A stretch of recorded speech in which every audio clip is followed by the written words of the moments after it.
and welcome to another installment of Schiffbauer Over Rocks.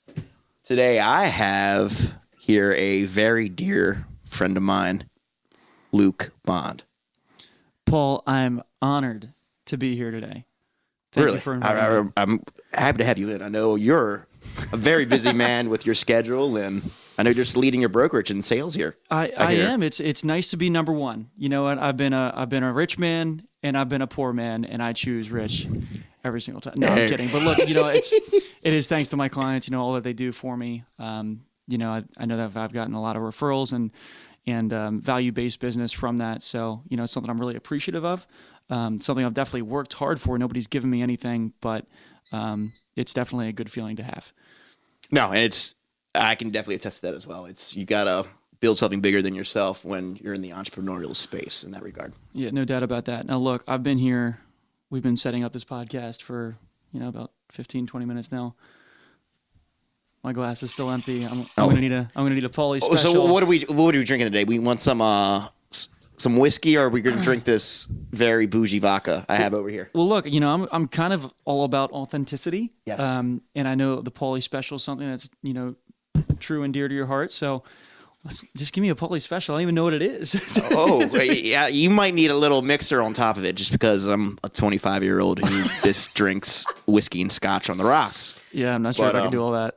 With that being said, let's just say I was at the bar and I ordered a single. I'll pour you a double. Right. This is the definition of a Pauly special. It's literally primarily Jameson, if not another whiskey scotch on the rocks. But what makes it special is the fact that you don't have to ask for it, because you're giving very high level of customer service, or the VIP treatment. I always take care of bartenders just because I used to be one. So that's the truth. That is definitely the truth. Now, if you could pass me something like Coke. Yeah, you're definitely gonna need that. Yeah. Sure. I am too, dude. It's I don't even know what early. we're drinking today. What is this? What do we have here? American blended whiskey, Seagram's. I've never heard of it. It's a classic kind of like bar rail. Perfect. And do we have like something to stir this with? Or are we just look? Is this going to be a pinky finger? little pinky. Look, I'm not too concerned by it. I'm ready to go. All right. So I know you came prepared with a list of questions for me, but before we get to that, should we talk about how we know each other? I think we should definitely do. I always like starting off with that, just because my first few guests are people that I know, either through friends, family, personally, otherwise, or just through college or other professional endeavors. I think I'm the guest you've probably known the longest, right? Oh, yeah. At least so to far. date, yes, by far. So why don't we go into that? Let's take it back to a faithful fall evening in 2011. Look, I think, obviously I'm the one that did the reach out. So let's hear it from your perspective. Let's hear, how this kind of went down. Look, now meanwhile, I'm what? 15 years old, 16 years old? And I was a senior in high school. Yeah, I'm a freshman. Just entering Susquehannock High School up in Glen Rock, Pennsylvania. Shout out to Pennsylvania. But yeah, so me and a group of friends our senior year, we like to have fun and play pranks and troll people. Shout out to those cats.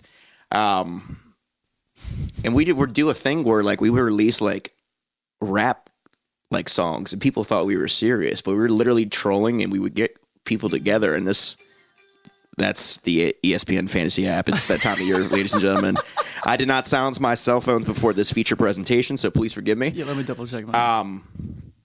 Yeah, but back to the trolling. So we did these rap songs, and we go to get together on Friday nights senior year before any underage drinking would occur. I don't condone that, kids, if you're watching and streaming out there. We would have fun, and Luke just literally sent me a message on Facebook to see if he could tag along and hang with some of the big dogs, and I was just like, yeah, why not? Let's see who this kid is.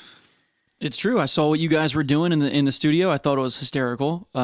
Literally creating rap songs, just making troll videos. I thought, this was the funniest thing I've ever seen. So I wanted to get involved, get my finger in things, and I reached out to you. I don't remember what I said. This is, almost 8 years ago. Well, honestly, if we had more time, I might honestly pull up the Facebook conversation. We'll say that maybe for a bonus clip. We might have to. Was it from Facebook? Do you know that 100%? I'm 85% sure, unless you got my number somehow. I don't know. I think it was either Twitter or Facebook. But anyway, moral of the story, it was a wild time. Yeah, I remember you said, you know what? Come on over, Luke. We'll record some tracks. We certainly won't play them for you today because I think I sound like I'm 11. You did. We just all sounded like children and looked like children. But I'll be honest, you had some heat coming out though. Like, your lyricism was pretty fantastic. It's not bad. I mean, it kind of makes sense why I'm good at like writing copy. It's just because like I can just for whatever the business or product may be. What is copy? It's just literally, targeted writing, I would like to call it. Okay. For in terms of like marketing and like for businesses. Okay. So bam, you see that Facebook sponsored post trying to like get a call to action for you to buy something. Typically, real good companies, they either have copywriters in-house or they contract out. Right. So you can kind of tell companies that have somebody who are doing copy work from a content standpoint for them, or companies and businesses that are not in that regard. The boss is just in the back, like, you have, $4 sub specials today. Yeah, come check it out and get an Italian cold cut while you're at it. Right, and then it's that post, and then no post for like 6 months, and then happy spring. Hope everyone's enjoying the weather. And that's why every small business should have a comprehensive marketing plan so you don't have gaps in your content. And so many don't. Most don't. They don't, and that's the thing. I think it's definitely a huge pain point. I think the biggest thing that goes into it is just a lack of time based on you dealing with owners and managers who have so many functions and hats, and that's something that gets neglected, unfortunately. You know what? Is their marketing. I'll go ahead and argue that, to be honest with you. I don't think it's a lack of time at all. Go. I think it's a lack of prioritizing. At the end of the day, I think a lot of these small business owners, might prioritize, them associating with the customers, or depending on what kind of sales you're portraying, or your business, what it is. But they're not thinking about their social media, or not thinking about their website or what they have going on, because you know what, I didn't grow up with that.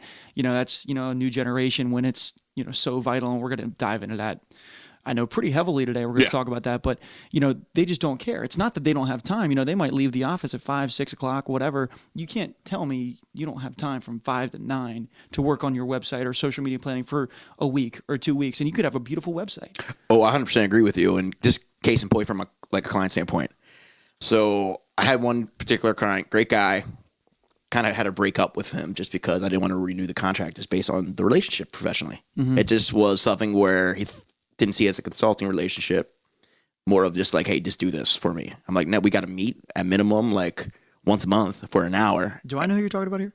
You probably do. We're not going to name drop. Yeah, we're not going to say. Yeah. We're certainly not going to do that. But he used to have difficulty doing that during busy season, which is fine. I mean, I understand you have other priorities. Mm-hmm. And I have another client currently. We meet at minimum 2 to 4 hours a week, and he has a combined total of over 30 LLCs and properties. But he finds the time to meet with me. Exactly. You got to prioritize and spend.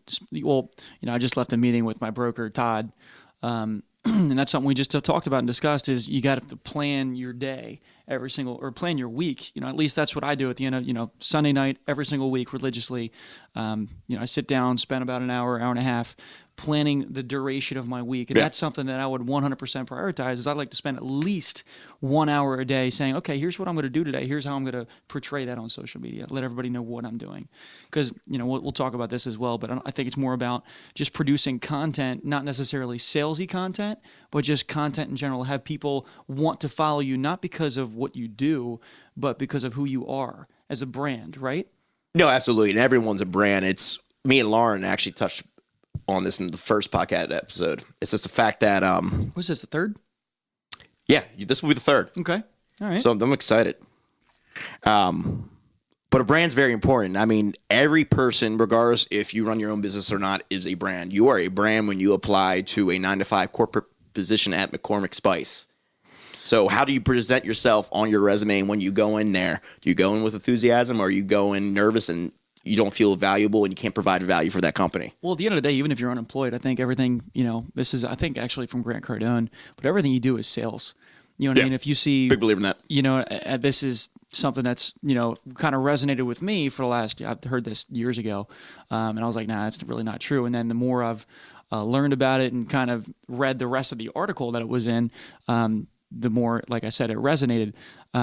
For instance, if you're, just because I am the way I am, if you're talking to a girl at the bar, or, if you're talking to your parents about something you want. If you're a kid, you have to sell them on the idea of, hey, I'm a really great guy. I'm attractive. I'm funny. I'm charismatic. Can I buy you a drink or whatever it could be? Yeah. I mean, you're selling yourself. Literally. Or if you're selling, for instance, let's say you want a brand new bicycle from your parents and you're 6 years old, right? Or 7 years old. Mom and Dad, I'll be able to, spend time with Johnny and Ricky and Timmy and Eddie and Jimmy, whatever. I mean, they can think, oh, wow. He's not going to be in the house all the time bothering the shit out of us, right? So that's a value add there. That's a value add. For little Ricky. So exactly. So you have to, or Jimmy, I just love those names. It's, It's this American with a Y at the end. It's like strippers but with eyes, like Brandy Lee, I have a buddy, Jenny Lee. Yeah, I have a buddy, his name is Dom, and just something he's always done. I don't know why, but he'll just call me on the phone. Hey, Jimmy, what's going on? I'm like...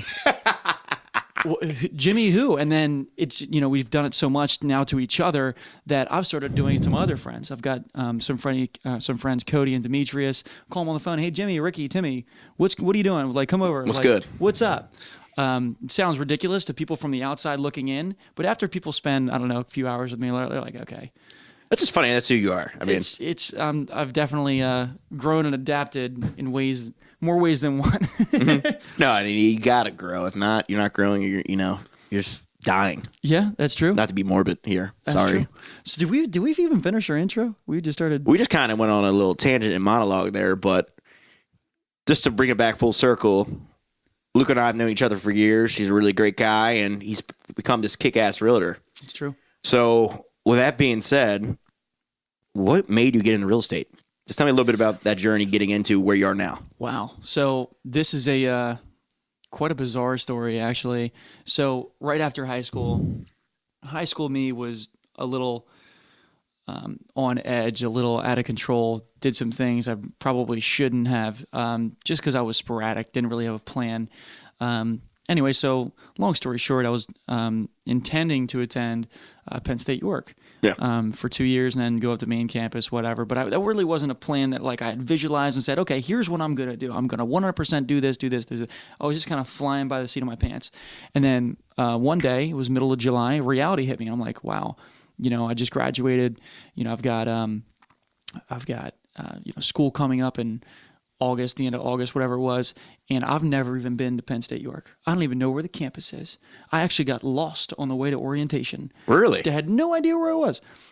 I actually haven't told many people this at all. This is the nitty gritty of Luke Bond. Oh. So anyway, I'm at orientation. I'm looking around.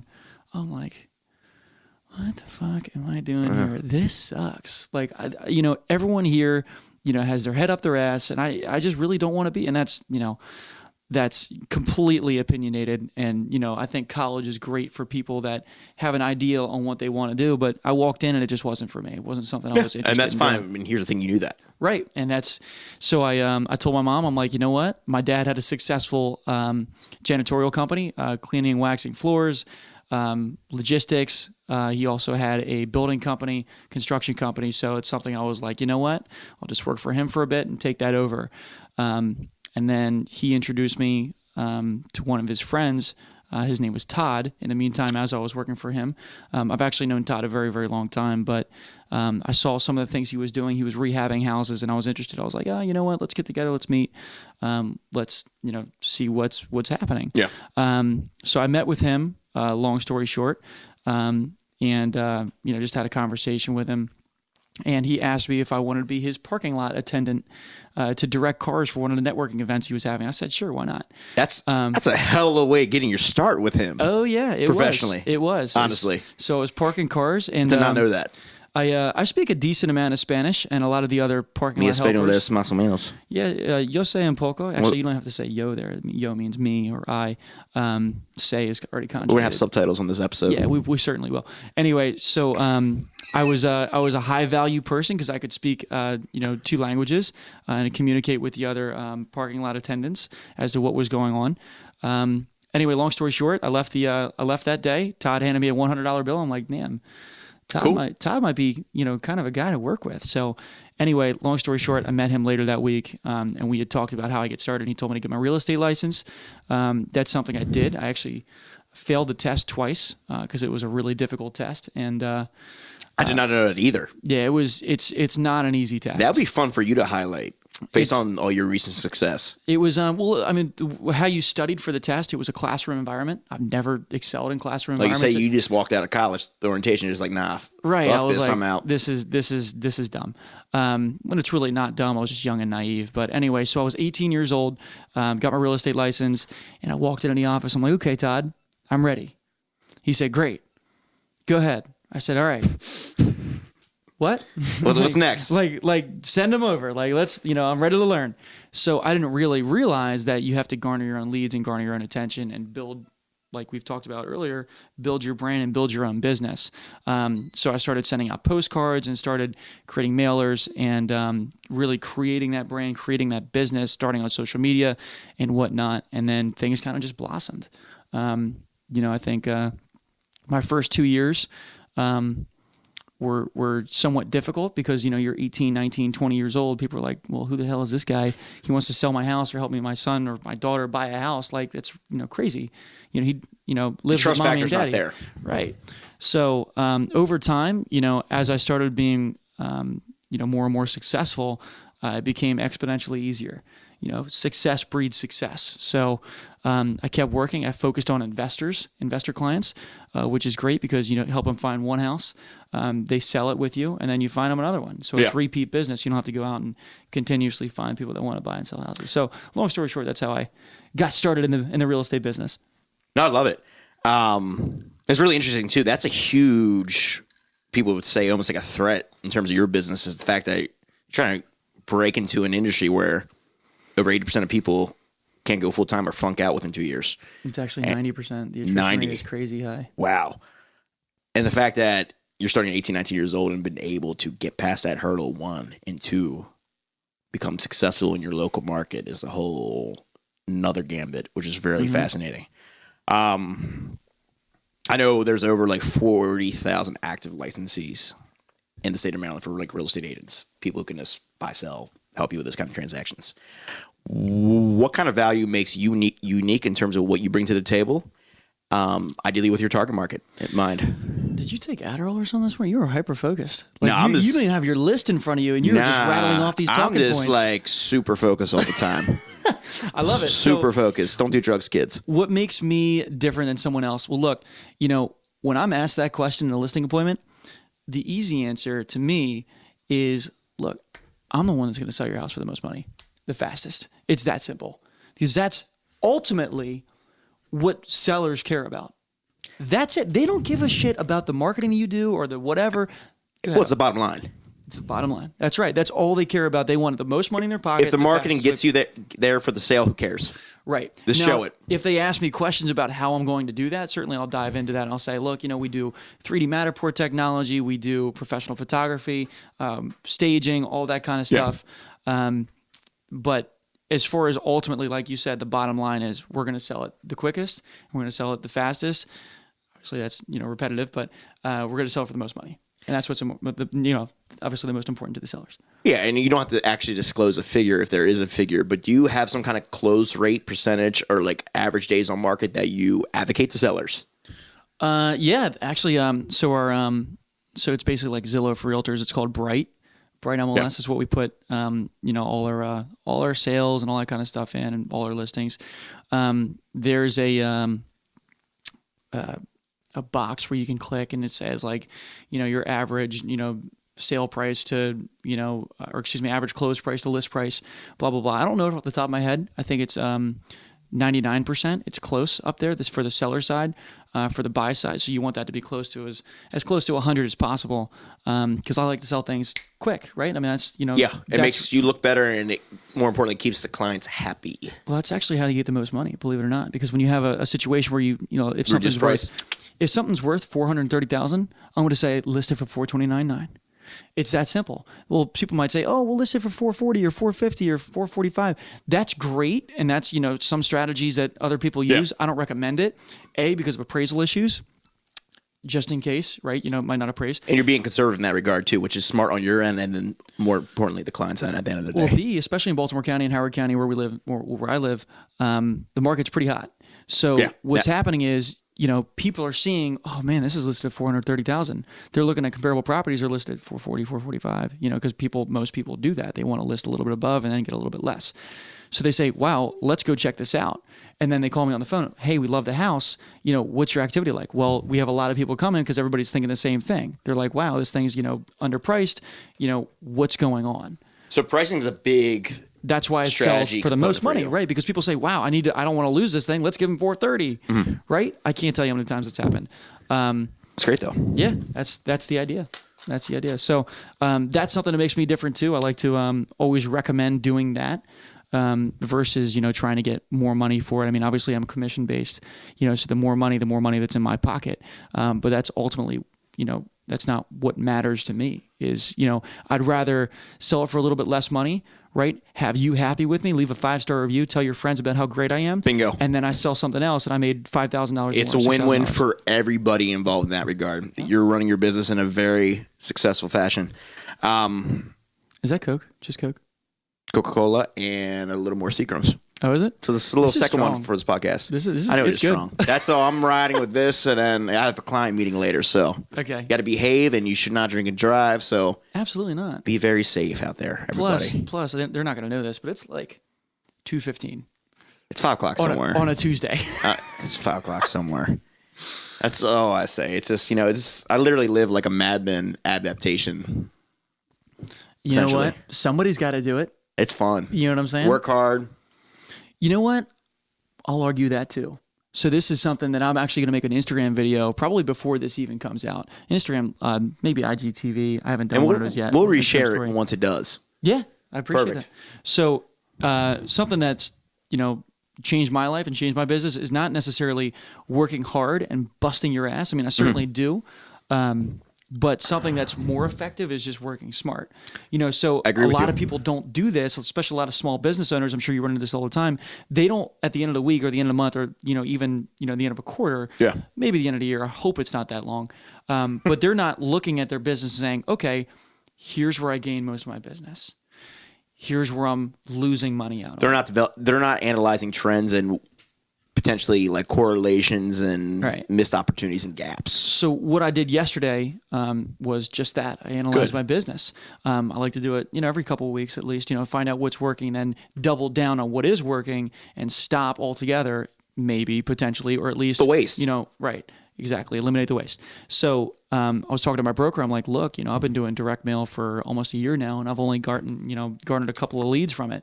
Is this really worth my time, or should I put that money into Facebook ads or YouTube ads, or even Instagram? Spend the time I was spending on the postcards and spend the money I was spending on postcards and put it elsewhere, right? So that's what we talk about, working smart, because you can work hard all you want. Working hard would be creating 100 different postcards and sending them out and spending, $10,000. Yeah, great. That's awesome. Pat on the back. If you're not going to get any leads, bingo. It's dumb. It's stupid. You got to work smart and strategic in that fashion. I mean, that's something I've done in my business where I've scaled down on growing that business in the short term so I can scale exponentially higher once I start prospecting again. Mm-hmm. It's just, to me, it makes more sense. One, it's the clients I currently have, make them happy as possible and provide that value. And alternatively, too, it's just I'll be able to do more for myself and a client base long term in that fashion. Direct mail is an interesting point because I've worked with a number of realtors and I've interfaced with a bunch more. My experience working with realtors, I feel like it's a very antiquated industry, at least in the Mid-Atlantic market. Understatement. Based on the market research I've done, the marketing planning I've outlined, and the recommendations I've provided and executed for them. Most definitely. No arguing that there. Was that just a statement? No, just a statement. Yeah. Based on this, my experience as like an outside consultant coming in, working with realtors and working with teams. It's unbelievable. Absolutely unbelievable. We use what's called .loop. It's an online signature platform. Yeah. Anyway, I was talking with an agent, and I was saying, I'm going to send you some online signatures. I'll have them over to your email. He said, well, look, I don't have email. Everything I do is, in person. I said, what? Yeah. Who? Yeah, this gentleman was older, but that's not an excuse. I mean, you're not serving your clients, the right way. If you need to, say, hey, Jimmy, or Timmy or Eddie, right? I need to come over to your house and we need to sign this. Well, Eddie might be, an hour away at work. He's busy. He's, when you're an agent, you have to understand that the house is only part of this person's life, right? You can't, expect them to drop everything they're doing at, the drop of a hat and say, okay, meet me here at this time. We can sign this document or do this or do that, right? Yes, and here's the thing too. It's just the fact that it's one thing if old man Ted is working with old Willis and Cheryl. Oh yeah, and they're comfortable meeting up because there's just an older clientele, and that's like how they prefer to do business. But you got to adapt to your client. 100%. And if you're not going to adapt, you're going to die. I can work with old woman Willis or old man Willis. There's nothing wrong with them. She might be gender neutral or he might be gender neutral. Look, they might be great, but look, disclaimer. I can do the same thing and remove dot loop and say, okay, you know what? If that's what you're more comfortable with, I'll come out to your house. We can sign this on site. Do it easy peasy. But when you're in the opposite end of the spectrum and you're only working through pen and paper, and you have a millennial or I don't know anyone ever, and they're trying to use an email to sign things. It doesn't make any sense. They're gonna look at you like, who the fuck is this guy? It's just like, what am I doing? This is wasting my time. Like, you're frustrating me right now. Right. It's really interesting you say that. I mean, me, I'm in the marketing space, and like the common misconception with the marketing space is just the fact that I'm a younger guy under the age of 30. It's like, oh, you're just going to sell me on social media, blah, blah, blah, blah. Which is great. Like, a lot of the work I do is in the digital space. But I've advocated for more like traditional, unorthodox, old school forms of marketing and advertising for certain clients because it fits them more. Specifically what? Just having networking events because it fits their clientele and their ideal target audience more than going heavy on digital. So you and I follow a lot of the same people on Twitter, a lot of self-help. We're going to tag everybody in that space once this comes out. I can't wait. Right. So about this name drop. Cobra Tate, we're looking at you. Cobra Tate. I know you hate America, but come to Baltimore. We'll have fun. If not, we'll come out to Romania. Oh my God. I don't know if I'm going to go to Romania. Man, that's far. But anyway, I can. But anyway, we follow a lot of these self-help Twitter gurus, people that pretty much basically look at my Twitter, look at my retweets, look at my likes. You'll see every single one of them. Ryan Homer. Ryan Homer's the best one, I think, strategically in that space. Well, don't say that with Cobra Tate right in front of that. Well, Cobra Tate, they're the best in two different regards. Ryan Homer's great from building an agency standpoint, where I'm coming from, and Cobra Tate's overall just success. What I love about Cobra Tate, we got to explain this because people are probably like, what the fuck are Andrew these guys Tate, talking about? world champion kickboxer. Right. So basically, these guys talk about how to become the best version of yourself. I mean, really boiled down, that's basically what they're doing. So they talk about how to social media market, how to be a masculine man in general, how to be like I said, pretty much just the best version. Yeah, better versions of your current self more than anything. So regardless of what space. How to escalate your life, right? So I lost my train of thought. Where were we? And I brought that up for right. So for a reason. So I think Ryan Homer. Don't quote me on this. But there was a tweet that he had talking about networking events.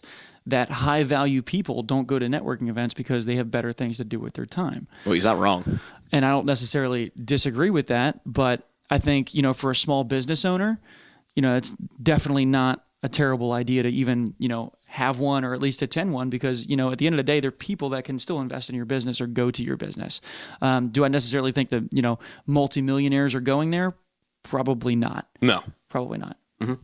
Ooh. All right, y'all. We took a brief commercial break because the camera can only take 30-minute incremental videos. So yeah, it's something like that. It's little technical difficulties, but we're back at it and we're ready to roll. We planned for it. We stopped the conversation. Oh, absolutely, it was perfect. Well, anyway, we're back and we took maybe like a 6-second break. So and here we go. So anyway, what other talking points did you want to cover today? My biggest thing is we're going off the whole Ryan Homer, Cobra Tate, great consultants in that space from the whole e-commerce, mansphere, whatever you want to call it. Mansphere. Let's make it more micro. Let's talk about the local market that you serve. So that being said, I know you work for Sachs Realty as a brokerage. What makes them unique compared to a Berkshire Hathaway or a Coldwell Banker out there that's more nationally known? Great question. I think, to be honest with you, I could give you, I don't want to say smoke and mirrors, but give you the corporate answer of, oh, we provide, my brokerage provides me, marketing tools and, online platforms and videography, and certainly does a lot behind the scenes. The podcasts that we do are extremely valuable, and they're amazing. They're great. I like them a lot. Yeah, and I'm not discrediting them whatsoever. But ultimately, in my opinion, what makes us the most different, or at least the most valuable, is just Todd. I can call Todd on the phone. I mean, he's got 30 years construction experience, 25 years investing experience. Guy's flipped almost 400 homes. Wow, that's impressive. In the Baltimore County area. I mean, that's insane, to me at least. So, I mean, I can call him and ask him a question about, the structure of a house, or, I'm having a problem with a client. How do I close them? He's been a salesperson his whole life. What do I do in this particular situation? And there's never been a time that Todd hasn't given me insightful advice as to what to do or how to fix a problem that I have. And honestly, in my opinion, that's probably the most valuable asset that we have over at Sachs. Wow, that's huge. Especially with someone who's been entrenched in the market. It sounds like he's been doing 30 plus years? Involved this in real estate or home construction? I know he's been in construction over 30 years. I don't know how long he's had his real estate license. I think he got it in 2003 or 2004, but he's had it a bit. He's definitely had it a bit. Excellent. But he's been flipping houses since the late 1990s, maybe a little bit before. Okay, nice. So he's very entrenched. Yeah. Let's go back to the social aspects of things. And this is, I know, social, yes. I got some, in terms of social media, I know it's a big leverage point for you. Do you think other agents are taking advantage of it? No. Next question. Why? Why aren't they? Why? Is it a lack of prioritization, or they don't understand it? I think it's a little of both. I think it's really just they don't care enough. I think they're so focused in their primitive marketing campaigns that they've been doing for 20 plus years. A lot of agents have, a lot of the good agents have a lot of tenure, and a lot of the new agents just don't have the motivation and drive. Like we said, there's a 90% attrition rate. So the only ones that are actually doing any business are usually the ones that have a little bit more experience in the industry. But like I said, they're so primitive in their approach as to what they're doing. Yeah. Once again, if you're meeting with realtors, you're seeing it. And there's value in what they're doing. I mean, there's calls, notes, and pop-bys are the basics, right? Just calling past clients, asking for referrals, sending notes to past clients, popping by their houses. And that's great. That's amazing.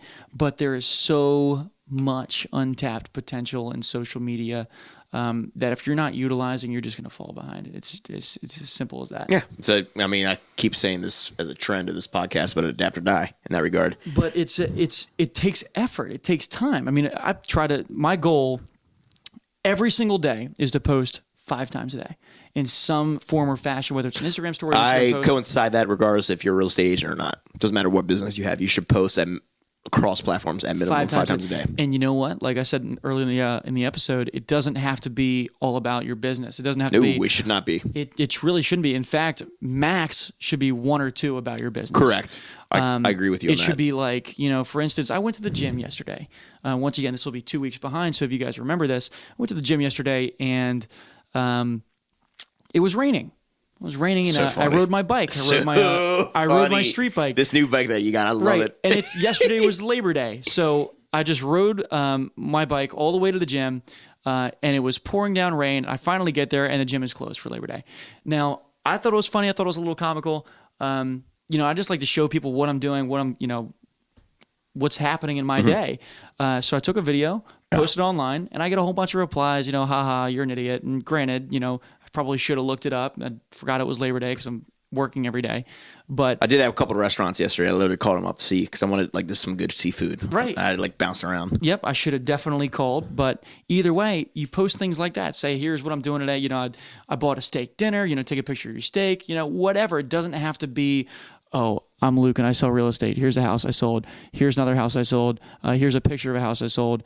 It's boring. Here's a picture of my face. How many other agents do that? A lot. It makes me want to blow my face off, man. It sucks. And you tell me, I have a very strong opinion about this, but do you believe your brand personally and professionally intersects with one another. It's the same thing.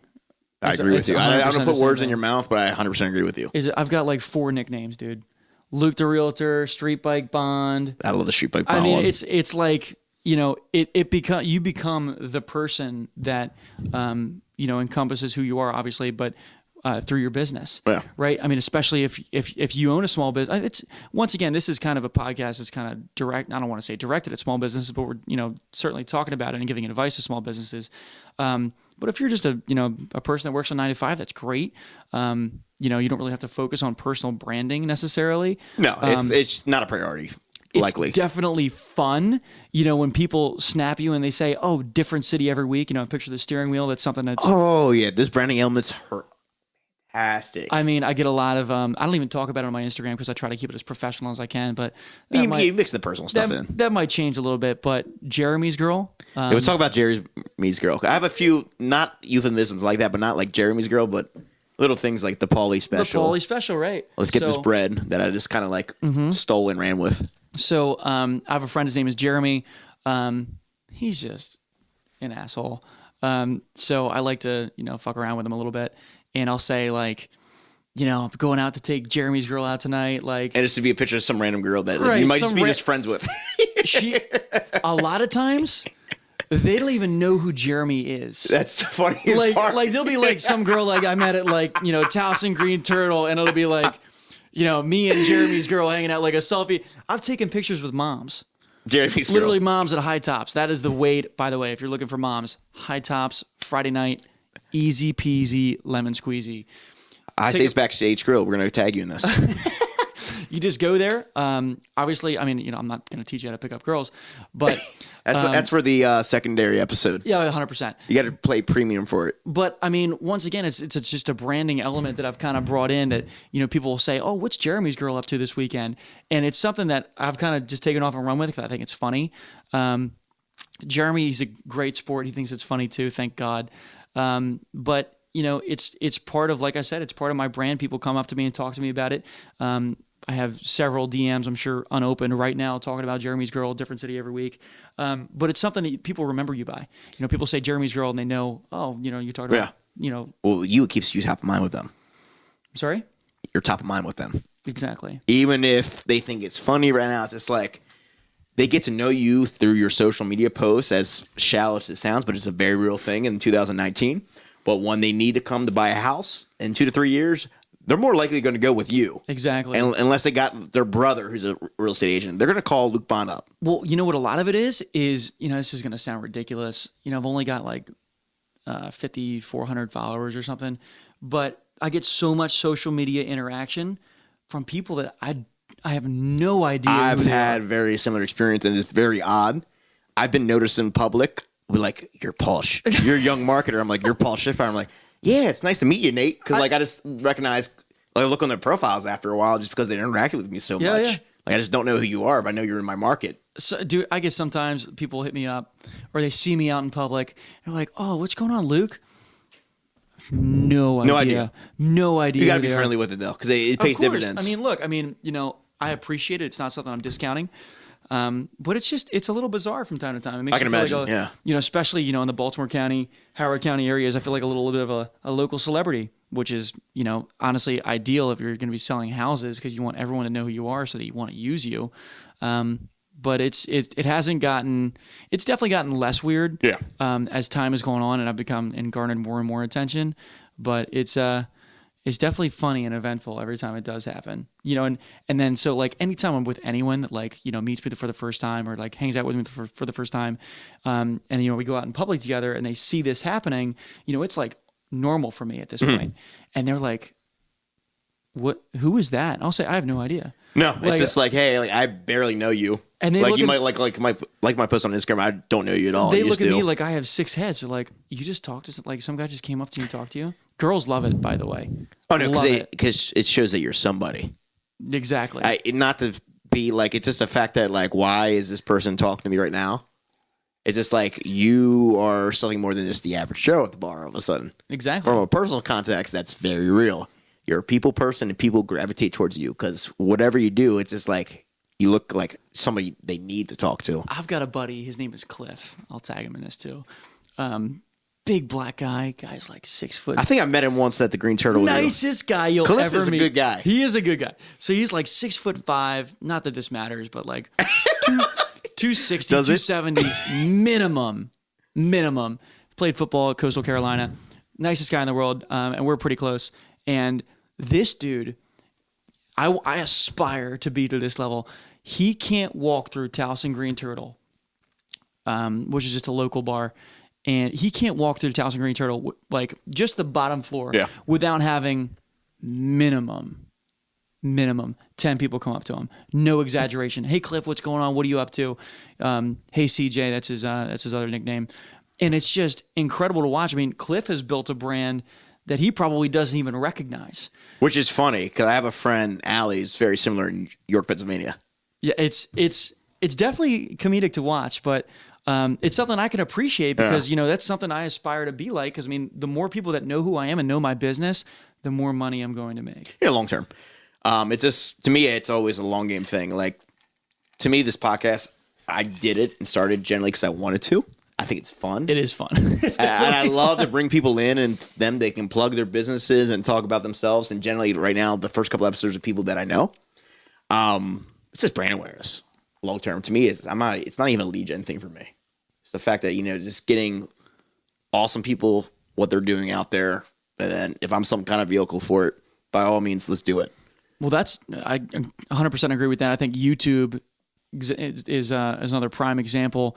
Something that I do. When I do the other podcasts, with Saks Realty, or I'm taking videos of my car or my bike or whatever I'm doing, I post it on YouTube. I'm fully expecting to get 35 views, 40 views. I don't care. It's just content. Because you want to do it. Because it's fun to do. It's content. It keeps me busy. Exactly. And you know what? If one person watches a podcast I have on the top 10 tips for first-time home buyers, and they say, wow, these are all really valuable points, let me call Luke Bond. Game over. Great. It's worth it. I just made myself $6,000. Yeah. Game over minimum. And I spent 2 hours? Yeah, less than 6 hours. 3 hours doing it? That's a crazy ROI, return on investment. Exactly. Yep. So it's one, having the passion and the belly for it, and two, I think, does he need more, everybody? Absolutely. Okay. For all our audio listeners, I just ran out of whiskey and Coke, so that's okay. We're doing a quick refill. Yes. It's kind of piggybacking off that in particular. The branding elements are huge, and to people, to me, they're invaluable. People realize. Sorry, our audio director just told us 5 minutes left. Yes. Shout out to Jordan Randall. If you need to record podcasts, music, video, audio with him, you need to give him a call. Did music videos?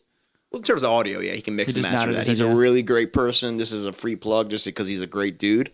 We're putting that out there. More than anything, let's top her off right now. More than anything. Oh, I forgot to mix that. All that was Coke. Ooh. As a real estate agent, you're an entrepreneur in your own right. No doubt. To me, and more importantly, to people out there, further highlight what it means to be an entrepreneur, in your opinion, through your experience. I think as to what to do or what does it mean? Both. I think maybe you want to touch on both. Yeah, I think I'll start out with what to do because I'm still thinking about my answer for the latter. I think what to do is you got to focus on prospecting. You got to focus on what makes you money. Once again, attention is everything in a small business. The one that has the most attention wins. Bottom line, every single time in a small business. Because look, if you've got... I agree with you. Because you can have a shitty product, but if you got a lot of attention, people are going to come and buy it. Right. If you... You took the words right out of my mouth. I didn't mean to. I was going to say, if you have a shitty pizza shop... we're on the same wavelength. If you've got a shitty pizza shop or a shitty real estate business, whatever it could be, if 100 people know about your shitty pizza shop and 10 people still eat there, you're fucked, right? If you've got 10,000 people that know about your shitty pizza shop and, once again, it's all, percentages, it's all math, right? So as long as you're making profit margin at the end of the day, right. Who cares? 10,000 people know about it. Somebody's going to still eat there, right? Yeah. Depending on what your location is. I mean, there's a whole multitude of factors. But if you have 300 people eating there, 400 people eating there, you might be doing okay. Now, granted, I don't know the first thing about pizza shops, so I don't know what, the intended, orders per day would be, but I'm just... It fluctuates based on the market you're on, and if anybody's interested in restaurant marketing and business operations consulting, feel free to give me a buzz. Right. So that's the answer to what to do if you're an entrepreneur, is just focus on prospecting, focus on building your business, worry about the perfection stuff later, worry about being the best at your craft later, and let everyone know what you do. Now, what does it mean to be an entrepreneur? This is the reason why this is very important, Paul. Let's get down to it right now. This is the nitty gritty of Luke Bond and why I operate the way I do. Who is Luke Bond? And this is going to resonate with you. This is gonna be a snippet that we're gonna put out on Instagram for everybody. So the reason why I do what I do, the reason why I'm an entrepreneur, the reason why I built my business and I'm working a 9 to 5, is because of the freedom, right? So I can, if I wanted to, I don't have any appointments until early next week. Any in-person appointments, I can do a lot of what I do remotely. I could drive down to Florida today. You could. I could drive down to Georgia today. I've been not to hijack your conversation, but I've been looking at. I can't wait to take a little remote trips to Florida here. Do whatever you want. I was gonna do the Bahamas, but they just got fucked up. Oh, God, so I might refrain from that. Yeah, it's Hurricane Dorian is still is sitting over the Bahamas right now. Sicily sounds great though, but we'll go back to that. But more importantly, finish at freedom, autonomy. So freedom is the most important thing to me. Being able to do whatever I want when I want is extremely valuable. And you can't really put a price tag on that. So many people are enslaved to their jobs. They have to say to their boss at the end of the week, "Hey, I need to take off, 3 weeks from now." And they might say, "Why do you need to take off? You just took off last week." Yeah, which is crazy. I literally saw someone tweet that the other day. Right. Which is insane. I own my time. I do whatever I want to do. Yeah, you just took off a Saturday 2 months ago. It's your life. What? It's your life. You got to live it for you, no one else. I mean, either A, you're going to live your life to aspire and create your own dreams and attain your own dreams, or you're going to be used as a tool or a mechanism to complete somebody else's dreams or somebody else's goals, right? Correct. I literally just had an interview with a publication about this. I can't disclose yet, but hopefully it's public very soon. Yeah, and we're out of time. So, guys, thank you so much for tuning in. I appreciate it. Paul, thank you so much for having me on. Jordan, thank you for having us here. Any final plugs? Come through. It's lit. Different city every week. Florida in 2 weeks, actually, again. So when this comes out, I might be in a... You'd be soaking up the sun. I might be the in Tampa. entrepreneurial lifestyle. That's it. Luke Bond, it's been an absolute pleasure. Do a cheers real quick to end this. Absolutely. That's another one.